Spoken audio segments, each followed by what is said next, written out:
Fresh news की सारी खबरें आप तक।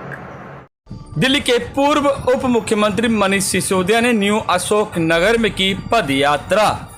तस्वीरें आप देख सकते हैं कि पूर्वी दिल्ली जिला के त्रिलोकपुरी विधानसभा क्षेत्र अंतर्गत न्यू अशोक नगर है, जहां दिल्ली के पूर्व उप मुख्यमंत्री मनीष सिसोदिया पहुंचे कार्यकर्ताओं के साथ जनता के बीच, जहां जनता से हालचाल पूछा।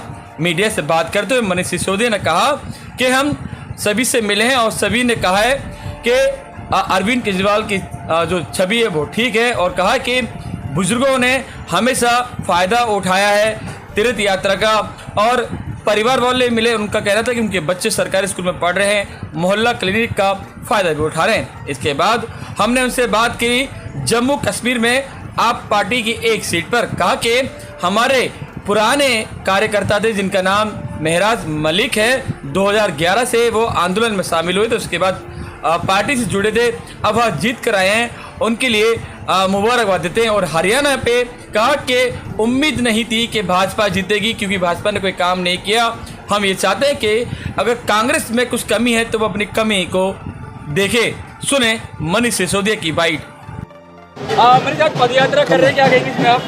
आज पदयात्रा त्रिलोकपुरी में पहुंची है और त्रिलोकपुरी में भी जिस तरह से लोग बता रहे हैं कि उनके बच्चे सरकारी स्कूलों में पढ़ते हैं, कोई मोहल्ला क्लिनिक का फ़ायदा उठा रहा है, कोई अरविंद केजरीवाल जी की किसी और पॉलिसी का फ़ायदा उठा रहा है। बुजुर्ग मिलते हैं तो बताते हैं जी हम तो तीर्थ यात्रा में गए थे।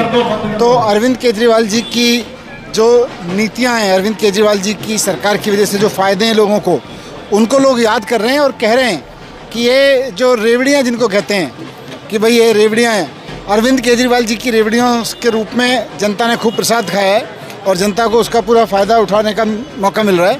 लोग खुश हैं। जम्मू कश्मीर में खाना खुल गया, क्या कहेंगे आप पार्टी का? ये अरविंद केजरीवाल जी की राजनीति की ही एक मैं कहूँगा सफलता है कि कश्मीर से लेकर कन्याकुमारी तक हर जगह बात यही होती है कि अरविंद केजरीवाल जी ईमानदार नेता हैं और काम करने वाले नेता हैं।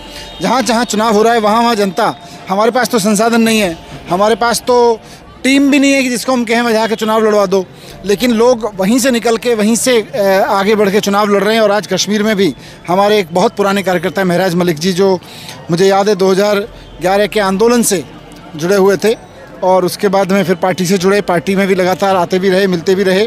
मैं उनको शुभकामनाएं भी देता हूं और उनके जीत से हमारा भी बहुत हौसला बढ़ा है।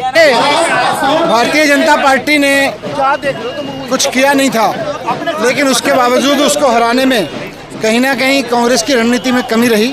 हरियाणा उसको हराना चाह रहा था, लेकिन कहीं ना कहीं कांग्रेस को आत्मावलोकन करना होगा कि लोग तो बीजेपी को हराना चाह रहे थे, लेकिन उसकी रणनीति में, उसके चुनाव लड़ने के स्टाइल में, उसकी पार्टी के संगठन, उसकी एकजुटता में कहीं ना कहीं कोई कमी रही, जिसकी वजह से बीजेपी को दोबारा मौका मिला।